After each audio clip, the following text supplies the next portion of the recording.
It's Our Story. Krista Westendorp, Minneapolis, Minnesota. Well, when Aaron was born, we didn't know if he'd survive.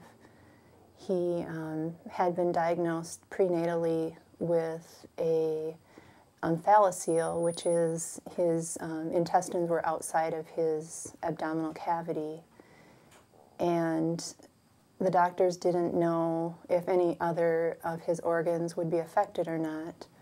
So when he was born, he wasn't moving, he wasn't swallowing, and he was having a hard time breathing. And the doctors told us at that time that he wouldn't survive because he wasn't able to handle his own secretions. And we believed them at first, and actually we believed them for like a whole day.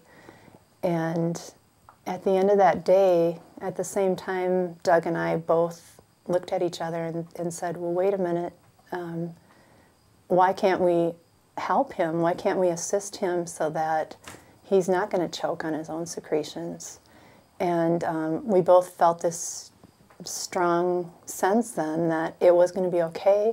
He was going to get what he needed, and we were going to help him do that.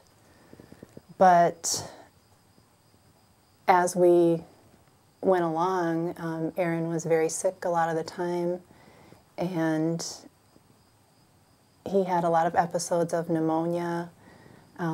He needed suctioning several times an hour, and he also had a problem called bradycardia, and his heart rate would slow down and he would stop breathing several times a day.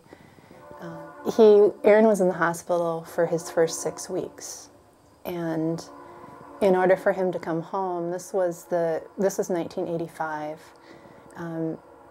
Kids were just starting to go home with technology at that time, and because his heart would stop, or no, that's wrong, because his breathing would be difficult and his heart would slow down, he needed to be on an apnea monitor, and we would need to respond to the monitor, which would sound several times an hour, 24 hours a day. And we wanted to take him home, and the hospital people were pretty anxious about us doing that because there wasn't really a history of kids like Aaron living at home before. And actually there was no history of kids like Aaron surviving because the technology that was necessary for him to stay alive had just been invented. But we took him home, and at first we had nursing care 16 hours a day, every day. And we asked the insurance companies at that time, well, actually we had 24-hour care at first. And we decided it was too weird to have people in our house for 24 hours a day, and wondered if we could maybe have some periods during the week where there was no nurse and it could just be our family. And they said no, we organize this thing by shift. So you either have 3 8-hour shifts of nursing in your house per day, or 2 or 1. You can't change that because the professionals have to work according to a certain schedule, shift schedule. So we decided on 16 hours so we could have some time with him, but that meant that we did 8 hours 7 days a week because it couldn't be, split up any other way. And we had, for a while there, we had a mini hospital at home with the equipment and the nurses, and we learned to kind of do things according to the medical model because that's what was presented to us. And Aaron didn't move and didn't really express himself for the first 8 months of his life. And we had been told by the doctors that nobody had any idea what he was capable of, and they didn't know if he could understand what we were saying or doing. But I always felt like he knew exactly what I was telling him, and I could tell what he liked and didn't like, even though he didn't move and express himself. And it was just a sense of who he was and the look in his eye, and noticing that when I whispered in his ear, his color would change from pale to pink, and the brightness in his eyes would change. And every time I told the doctors that, they would look at me like, yeah, lady, whatever, uh-huh. And I'd say, no, but really, it's true.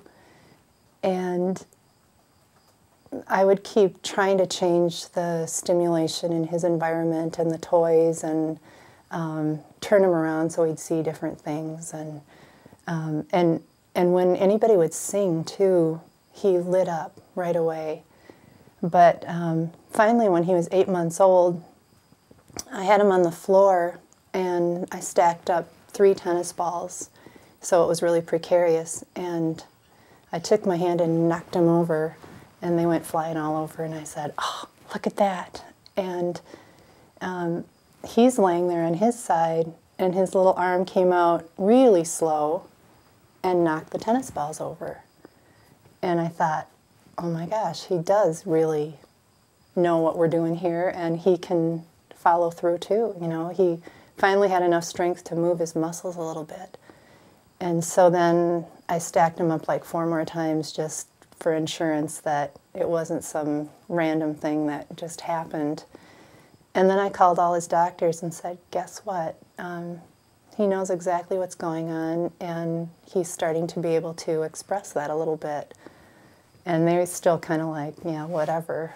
But ever since that point, he has made progress and gains in the way he can use the skills he has to interact with his world, to do what he wants to do, and to express himself. The It's Our Story project is a national effort to make disability history public and accessible. Visit us at www.itsourstory.org or on the It's Our Story project YouTube channel.